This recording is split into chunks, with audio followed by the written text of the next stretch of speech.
Hi hello வணக்கம் guys. நம்மளுக்கு இன்னொரு புது வீடியோவில் வந்திருக்கோம். இது வந்து பார்த்திங்கன்னா ஒரு லிஸ்ட் போட வீடியோ. இந்த லிஸ்ட் போட வீடியோவில் நம்ம வந்து டாப் 5 அனிமேல இருக்க ஒய்ஃபஸை பற்றி தான் பார்க்க போகிறோம். இது வந்து பார்த்திங்கன்னா என்னோடய பர்சனல் ஃபேவரட் லிஸ்ட்டு. உங்களுக்கு இந்த மாதிரி ஒரு லிஸ்ட் இருக்குன்னு நினைக்கிறேன்.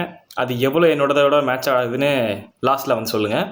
சேனலுக்கு புதுசாக இருந்தீங்க அப்படின்னா இந்த மாதிரி அனிமே கண்டென்ட்ஸ்லாம் பார்க்கணுன்னு நினச்சிங்கன்னா மறக்காமல் வந்து சப்ஸ்கிரைப் பண்ண தட்டிவிடுங்க. சரி, வாங்க வீடியோக்குள்ளே போகலாம். ஸோ 5th பிளேஸில் இருக்கிற கேரக்டர் யார் அப்படின்னு பார்த்தோம்னா மக்கிமா ஃப்ரம் செயின்சா மேன். அனிமேஸ்லேயே வந்து பார்த்திங்கன்னா ஒன் ஆஃப் த இன்ட்ரெஸ்டிங்கான ஒரு ஃபீமேல் வில்லன் கேரக்டர். இவங்க பயங்கர இன்டெலிஜென்ட்டு, அதே மாதிரி மிஸ்டீரியஸான ஒரு கேரக்டராகவும் இருப்பாங்க. அந்த எந்தெந்த எபிசோட்ஸ்லாம் வராங்களோ அந்த எபிசோட்ஸில் வந்து பார்த்திங்கன்னா பயங்கரமாக ஆரா ஃபார்ம் பண்ணி அவங்களோட ப்ரெசன்ஸை வந்து அந்த எபிசோட் ஃபுல்லாக இருக்கிற மாதிரி வச்சுருப்பாங்க. பயங்கரமாக இருக்கும் அவங்களோட ப்ரெசன்ஸே அந்த எபிசோட்ஸில். ஒரு ஒய்ஃபுக்கு பார்த்திங்க அப்படின்னா ட்ரஸ்ட்டு தான் வந்து பார்த்திங்கன்னா ரொம்ப முக்கியமான ஒரு விஷயம். பட் மாக்கிமாவோட அந்த மேனிப்புலேட்டிவான ஒரு கேரக்டரை வச்சு பார்த்திங்கன்னா இதுக்கு மேலே, அதாவது 5th பிளேஸ்க்கு மேலே என்னால் கொண்டு போக முடியல மாக்கிமாவை. மற்றபடி பார்த்திங்கன்னா மாக்கிமா வந்து ஒரு one of the best waifus in anime. இந்த மேனிப்புலேட்டிவான பர்சனாலிட்டி மட்டும் இல்லாமல் இருந்துச்சுன்னா மேபி டாப் 3ல் கூட வந்துருந்துருக்கலாம் எனக்கு தெரிஞ்சு. ஸோ 4th பிளேஸில் இருக்கிற கேரக்டர் யார் அப்படின்னு பார்த்தோம்னா Mikasa Ackerman from Attack on Titan. Mikasa வந்து பார்த்தீங்கன்னா அனிமேஸ்லேயே ஒன் ஆஃப் த பயங்கர ஸ்ட்ராங்கஸ்டான ஒரு ஃபீமேல் கேரக்டராக காமிச்சிருப்பாங்க. அவங்களோட ஃபைட்டிங் ஸ்டைல் எல்லாமே வந்து பார்த்திங்கன்னா எந்த மேல் கேரக்டருக்குமே சலைச்சதாக இல்லாமல் இருக்கும். அது மட்டும் இல்லாமல் எரனுக்கு அவங்க காட்டுற லாயல்ட்டி வந்து பார்த்திங்கன்னா எந்த கேரக்டருமே அந்த அவ்வளோ லாயலாக வந்து இந்த மாதிரி நான் பார்த்ததே கிடையாது. அவங்கள நம்பி நம்ம ஒரு வேலைன்னு கொடுத்தோம் அப்படின்னா அதை முடிச்சுட்டு தான் அடுத்த வேலையை அவங்க பார்ப்பாங்க. அந்த அளவுக்கு அவங்க ஒரு டிபெண்டபிளான ஒரு கேரக்டராக இருப்பாங்க. அனிமேல பயங்கர தைரியமான ஒரு கேரக்டராகவும் காமிச்சிருப்பாங்க. யாருக்குமே பயப்பட்டுருக்கவே மாட்டாங்க. அது மட்டும் இல்லை, அவங்களுக்கு ரொம்ப பிடிச்சவங்கள வந்து காப்பாற்றுறதுக்கு என்ன வேணால் பண்ணலாம் அப்படிங்கிற மாதிரியும் இருக்கிற மாதிரியான ஒரு பர்சனாலிட்டி இருக்கிறதா காமிச்சிருப்பாங்க. இவங்களை ஏன் மிகாசாக்கு மேலே போட்டேன் அப்படின்னு பார்த்தீங்கன்னா இவங்களை வந்து நீங்கள் நம்பி என்ன வேணால் சொல்லலாம், இல்லை பண்ணலாம், இவங்க வந்து அதை காப்பாற்றுவாங்க. ஆனால் ஏன் 4th பிளேஸில் வச்சுருக்கேன் அப்படின்னு பார்த்தீங்கன்னா அவங்க வந்து கொஞ்சம் எப்படி சொல்கிறது, எமோஷ்னலி ரிசர்வ் டைப்புங்கிற மாதிரி அனிமேல் காமிச்சிருப்பாங்க. அந்த ஒரே ஒரு காரணத்தினால தான் இவங்க வந்து 4th பிளேஸில் இருக்காங்க. 3rd பிளேஸில் இருக்க கேரக்டர் யார் அப்படின்னு பார்த்தோம்னா ஹினாட்டா ஹியூகா ஃப்ரம் நருட்டோ. ஹினாட்டாவை ஏன் நான் 3rd பிளேஸில் வச்சுருக்கேன் அப்படின்னு பார்த்தீங்கன்னா அந்த கைண்ட்னஸ்ஸு, லாயல்ட்டி அப்படிங்கிற வார்த்தைக்கு வந்து டெஃபினேஷனாக ஹினாட்டாவை வைக்கலாம்.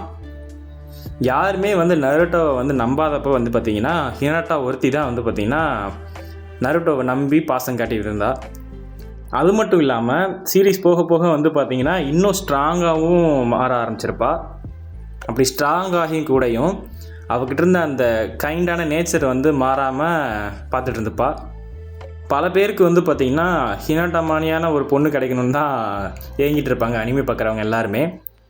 அந்த அளவுக்கு ஹினாட்டா வந்து பார்த்திங்கன்னா ஒரு பெஸ்ட்டான ஒய்ஃபு அப்படிங்கிற மாதிரி ஏற்றுக்கலாம். ஆனால் ஹினாட்டாவே 3rd பிளேஸில் இருக்காங்கன்னா அதுக்கு அதை விட எப்படி சொல்கிறது, சூப்பரான பெட்டரான கேரக்டர்லாம் வந்து இன்னும் டாப் 2nd and 1st பிளேஸில் இருக்காங்க. ஹினாட்டாவை ஏன் மிகாசாவை விட மேலே போட்டிருக்கேன் அப்படிங்கிறதுக்கு காரணம் என்னன்னா ஹினாட்டா இருக்க அந்த ஒரு கேரிங்கான பர்சனாலிட்டி தான். அந்த பர்சனாலிட்டி தான் வந்து பார்த்திங்கன்னா மேக்ஸிமம் இங்கே இருக்க எல்லாருமே அவங்கவுங்க பார்ட்னர்கிட்ட வந்து எக்ஸ்பெக்ட் பண்ணுவாங்க. அதனால தான் பார்த்திங்கன்னா ஹினாட்டா வந்து டாப் 3ல் வந்து இடம் பிடிச்சிருக்கிறாங்க. 2nd பிளேஸில் இருக்க கேரக்டர் யார் அப்படின்னு பார்த்தோம்னா Yor Forger from Spy Family. Yor வந்து பார்த்திங்கன்னா பர்ஃபெக்டாக வந்து அவங்களோட 2 லைஃபுமே வந்து பேலன்ஸ் பண்ணிகிட்ருப்பாங்க. ஒரு எலிட் அசசினாகவும் அதே மாதிரி ஒரு கேரிங்கான லவ்விங்கான மதராகவும் இருந்துகிட்ருப்பாங்க ஒரே டைமில்.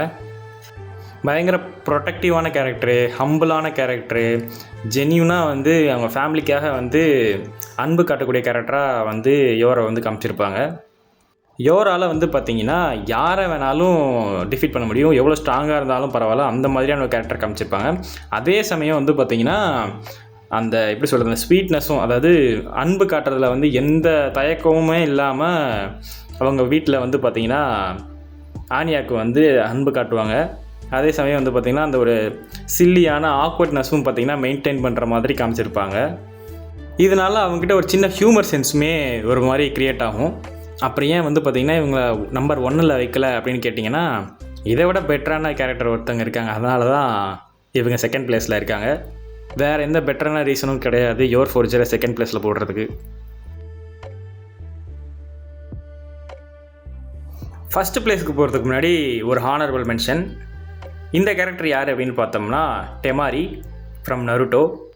ஏன் இவங்களை ஹானரபிள் மென்ஷனில் போட்டிருக்கேன்னு பார்த்தீங்கன்னா, இவங்களுக்கு வந்து சீரீஸில் வந்து பார்த்திங்கன்னா அவ்வளோவா கேரக்டர் டெவலப்மெண்ட்டோ இல்லை ஸ்க்ரீன் ப்ரெசன்ஸோ வந்து கொடுத்துருக்க மாட்டாங்க. அந்த ஒரு காரணத்தினால மட்டும்தான் இவங்க வந்து ஹானரபிள் மென்ஷனில் போகிறாங்க. டெமாரிக்கும் வந்து பார்த்திங்கன்னா ஹினாட்டா மாதிரி ஒரு ஸ்க்ரீன் டைம் வந்து கிடச்சிருந்துச்சுன்னா எனக்கு தெரிஞ்சு டாப் 5 லிஸ்ட்டில் வந்து டாப் 1 கூட நான் இவங்களுக்கு கொடுத்துருப்பேன். அந்த அளவுக்கு எனக்கு இவங்க வந்து பயங்கர ஃபேவரட்டான ஒரு கேரக்டர். இப்படியும் பார்த்தீங்கன்னா சீரீஸில் எப்போல்லாம் வந்து அவங்க வந்து ஸ்க்ரீன் டைம் கிடைக்குதோ அப்போல்லாம் வந்து பார்த்திங்கன்னா அவங்களோட ப்ரெசன்ஸை வந்து பயங்கரமாக இம்ப்ளான்ட் பண்ணிட்டே இருப்பாங்க. பயங்கர ஸ்ட்ராங்கான கேரக்டர், இன்டெலிஜென்ட்டான கேரக்டர், அதே மாதிரி கான்ஃபிடென்ட்டாக இருக்கிற மாதிரி காமிச்சிருப்பாங்க.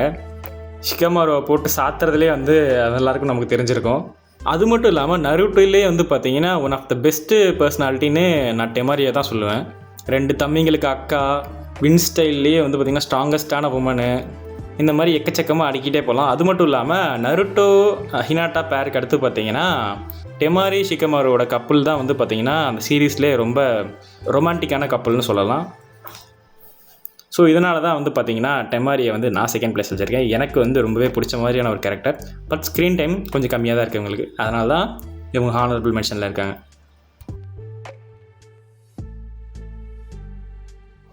ஃபைனலி ஃபஸ்ட் பிளேஸில் இருக்க கேரக்டர் யார் அப்படின்னு பார்த்தோம்னா போவா Hancock from one piece.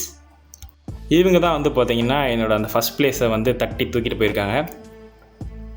Perfectly பேலன்ஸ்டான beauty, strength, confidence, லாயலிட்டின்னு எல்லாத்தையுமே வச்சுருக்காங்க.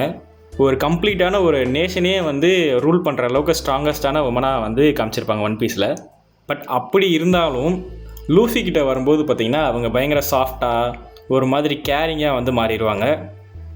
லைட்டாக கிளிங்கியாக இருந்த மாதிரி இருந்தாலும் அவங்க வந்து ஒரு மாதிரி காமிக்கலாக தான் இருக்கும். அது ரொம்ப எப்படி சொல்கிறது, ரகாடாக இருக்கிற மாதிரி இருக்காது லூஃபி கிட்ட. அப்படியே கம்ப்ளீட்டாக சேஞ்ச் ஆகிடுவாங்கன்னு சொல்லலாம். வேறு எந்த கேரக்டருமே வந்து பார்த்திங்கன்னா இப்படி ஒரு எலகன்ஸையும் பவரையும் கரிஷ்மாவை வந்து கம்பைன் பண்ண மாதிரி நான் வேறு யார்கிட்டையுமே பார்க்கல. அதுவும் ஹேன்காக் மாதிரி நான் யார்கிட்டையுமே பார்க்கல. அதனால தான் வந்து பார்த்திங்கன்னா அனிமி வைஃபஸ்லேயே வந்து இவங்க எனக்கு ரொம்ப ஃபேவரட்டாக இருக்கிறாங்க. எனக்கு மட்டும் இல்லை, மோஸ்ட் ஆஃப் த ஃபேண்டமுக்குமே வந்து பார்த்திங்கன்னா போவா ஹேன்காக் தான் வந்து பார்த்திங்கன்னா ரொம்ப ஃபேவரட்டான ஒய்ஃபாக இருப்பாங்க. எனக்கு தெரிஞ்சு ஹினாட்டா இல்லைனா வந்து போவா ஹேன்காக் இவங்க 2 பேருக்குள்ள தான் வந்து காம்படிஷனே இருக்கும். உங்களுக்கு யாருன்னு கமெண்ட்டில் வந்து சொல்லுங்கள். ஸோ அவ்வளோதாங்க guys, இந்த வீடியோ முடிஞ்சிருச்சு. இந்த மாதிரி உங்களுக்கு ஒரு பர்சனல் ஃபேவரட் லிஸ்ட் இருக்குன்னு நான் நினைக்கிறேன். அதை வந்து கமெண்ட்டில் போட்டு போங்க, நானும் தெரிஞ்சுக்கிறேன். இப்போ நான் போட்ட லிஸ்ட்டும் உங்களோட லிஸ்ட்டும் எவ்வளோ சிமிலராக இருக்குன்னு கமெண்ட்டில் வந்து சொல்லுங்கள். யார் யாருக்கெல்லாம் அதே மாதிரி போவா ஹேன்காக்கை வந்து ரொம்ப பிடிக்கணும் கமெண்ட்டில் சொல்லிட்டு போங்க, நானும் தெரிஞ்சுக்கிறேன். சேனலுக்கு புதுசாக இருந்தீங்க அப்படின்னா இந்த மாதிரி அனிமே கண்டென்ட்ஸ்லாம் பார்க்கணுன்னு நினச்சிங்கன்னா மறக்காமல் அந்த சப்ஸ்கிரைப் பட்டன் தட்டி விட்டு போங்க. அப்போ தான் நான் போடுற வீடியோஸ் எல்லாம் உங்களுக்கு டக்குன்னு வந்து சேரும். ஸோ அவ்வளோதான், டாட்டா, பாய்.